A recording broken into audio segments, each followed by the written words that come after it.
I think for me anyway, one of the underappreciated, most powerful commands in the Bible is the command God gives us to remember and to give thanks.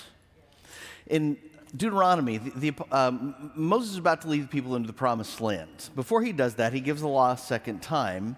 And as he's doing that, one of his commands that he repeats over and over in Deuteronomy is remember. An example of that is in chapter 8, where he says, when you eat and are full, you will bless God, you'll bless the Lord your God for the good land he has given you. Be careful that you don't forget the Lord your God. And then he continues on verse 17. You may say to yourself, once you get into the land and you're prosperous and you have all this strength and homes and security, you may say, my power and my own ability has gained this wealth for me.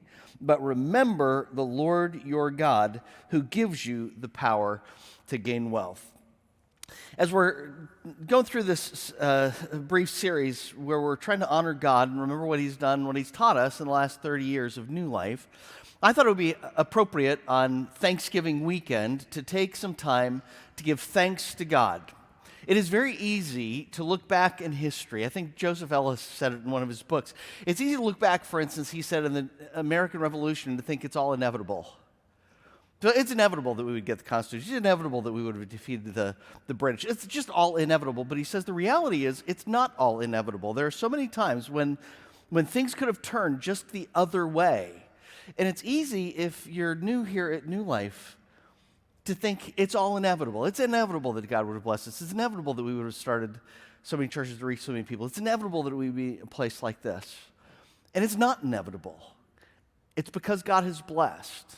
And so it's important for us to take some time to give thanks to him so that he gets the glory that he deserves.